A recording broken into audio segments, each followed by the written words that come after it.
I can promise that even if you take just a few of these tips, your baby will sleep better.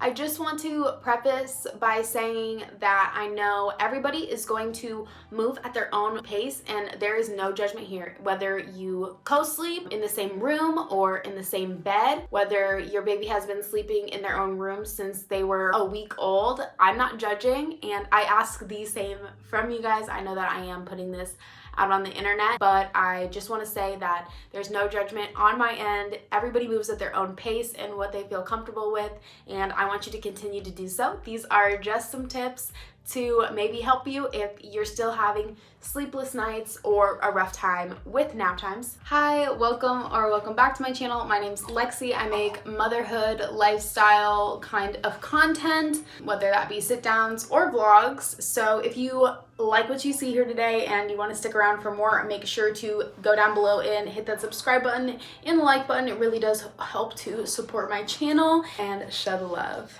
A little background on my baby Alea. Let me show you her real quick. Can you smile? Hi. Alea is 7 months old and she has been sleeping through the night since she was 4 months old. All the timestamps for different sections will be in the description box below. So something that I'm talking about that you already know or already have, you can click the timestamp of the part of the video that you want to skip to. So sleeping as a newborn, like most people, we had her sleeping in our bedroom next to our bed. The bassinet that we had her sleeping in is the Baby Delight Bedside Dreamer. We really enjoyed it. It has a kind of flat edge that you can put down so you can like easily grab your baby. It is a great bassinet. It can go up to 6 different levels of height. I really enjoyed it. So that is a good bassinet if you're looking for a bassinet. While she was sleeping in our bedroom, she was feeding twice a night. We would put her to bed at about 7 o'clock. She would sleep anywhere until between 10 and midnight. And then she would wake up anywhere between 4 to 5 a.m. Our sleep was very choppy and it didn't really make for a good night's rest. We just attributed that to her, you know, being a newborn and needing to eat. These were the pacifiers that we were using, the little soothies. We would pop a soothie in her mouth and sometimes she would go back to sleep and sometimes she wouldn't. It was really hit or miss. She would wake up twice a night to feed until she was between 10 and 12 weeks old. Closer to the 12-week mark is when she started sleeping longer, from the 10 to 12 mark until about 6 to 7 rather than 4 to 5. So around that 12-week mark, when she stopped waking up at 4 or 5, we really wanted to see how she would do if we moved her into her own bedroom.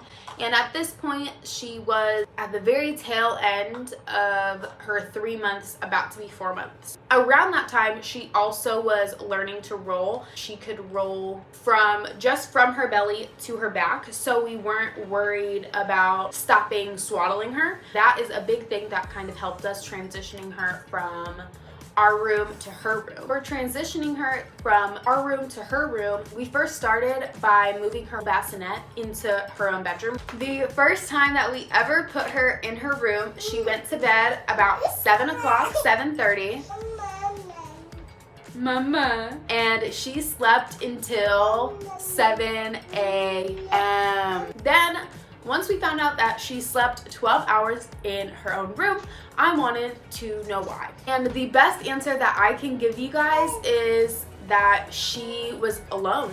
She couldn't smell my milk. She had no distractions around her. She was just by herself in her bassinet with her sound machine. And her sound machine is the next little thing that I want to talk about. We have the Hatch Baby sound machine and we love it so much.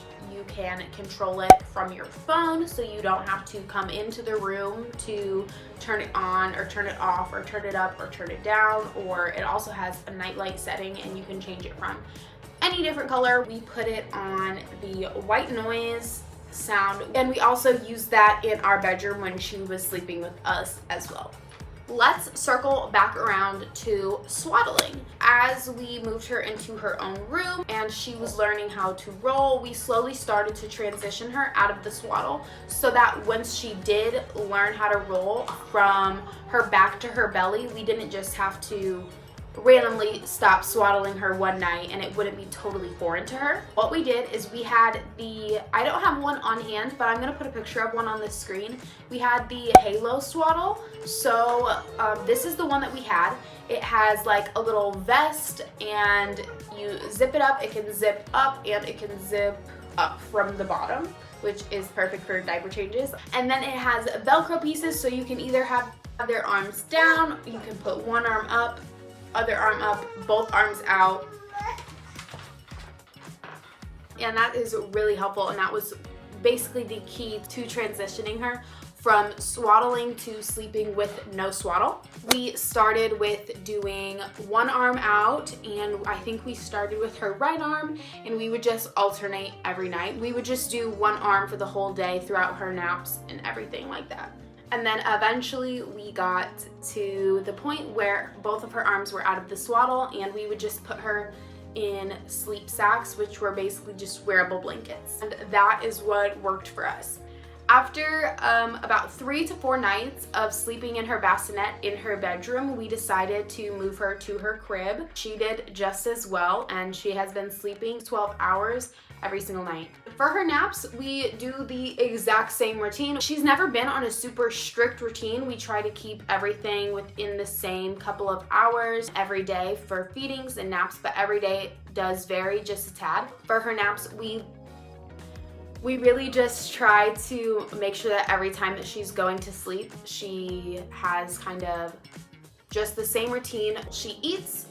She doesn't go to bed right after her bottles anymore. When she was younger, we used to have her eat, and then we would change her diaper, we would turn on her sound machine, put her in her sleep sack, and put her in her crib, turn off her light, say goodnight, so that way she could just associate all those things with bedtime or nap time. I kind of just wanted to close out by saying that it's normal to have anxiety and worry about your baby sleeping in their own room. I promise that it will all work out in due time. You're being so grabby. Only you get to choose how you parent. You do whatever you feel comfortable with. I'm not here to tell you that you need to do this or you need to do that to get your baby to sleep, because every baby is different, every mom is different, but I just want you to know that I'm here for you guys to help you guys and be a friend, give some advice, and answer any questions that you guys have. Remember to move at your own pace and do what you feel comfortable with.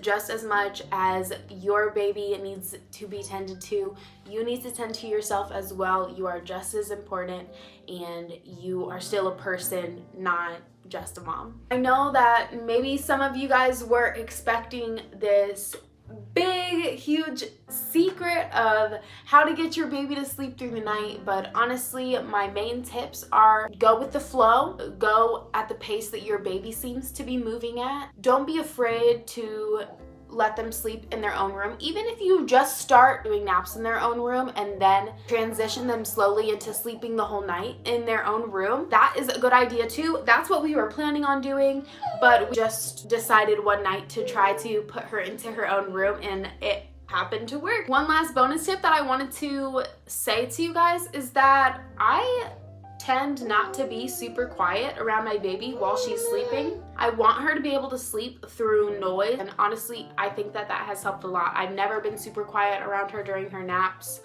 even when she used to sleep in the same room, because I do want her to be able to sleep through the noise. That is all the tips that I have for you today. I hope that you enjoyed today's video and that you guys will stick around for more and join our little fam. I love watching my channel grow as well as my family here on YouTube grow. I am so happy to be creating an amazing community of people who are here to love on each other and help each other out and be a friend. If you want to keep up with us on my Instagram, I will put it up on the screen. I'm always keeping updated and posting on my story. All products mentioned in today's video will be linked in the description box. We hope that you guys have a great rest of your week. Happy Monday, since I didn't already say that. And until next time, bye guys!